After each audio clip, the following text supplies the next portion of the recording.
We want to turn now to a completely different topic and talk about the 1 in 4 adults in the United States who have some kind of disability, and getting around is not always easy.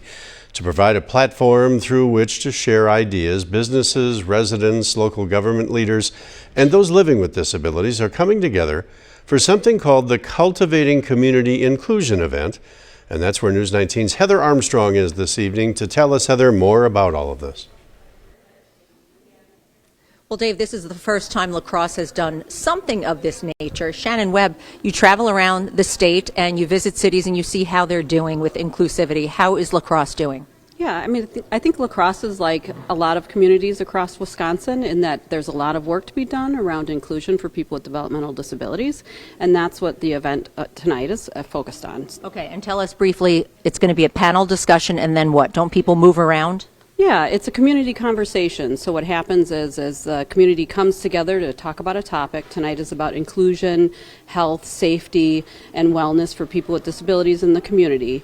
And we're given 3 key questions to talk about how we can do that better in La Crosse, what each community member can do.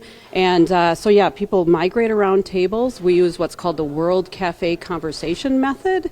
And so people cross-pollinate ideas and share what works. I love this. Thank you so much. We do have to hear from somebody who's one of the panelists.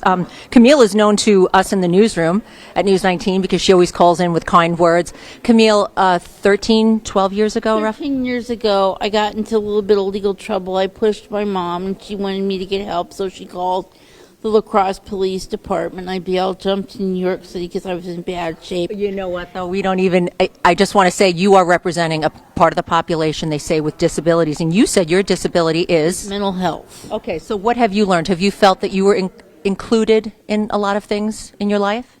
Basically, mental health hasn't come up until recently. But La Crosse and Wisconsin are more progressive. Yes. So what tonight, you're going to sit up here, people are going to ask questions. What do you hope to give back to the community tonight? To let them know La Crosse and Wisconsin's a great place to live for and really anybody, but especially people with disabilities. Thank you, Camille. Thank you so much for sharing your story. And again, we will be back here at 6. People will start filing in. So far, they said they have about 70 to 85 people who have RSVP'd. And again, they'll be at these tables. They'll move around sharing ideas as to how La Crosse can be more inclusive. All right, Heather, thanks very much for that information. Coming up at 6, we'll hear from more people attending the event and learn what they hope to take away from it.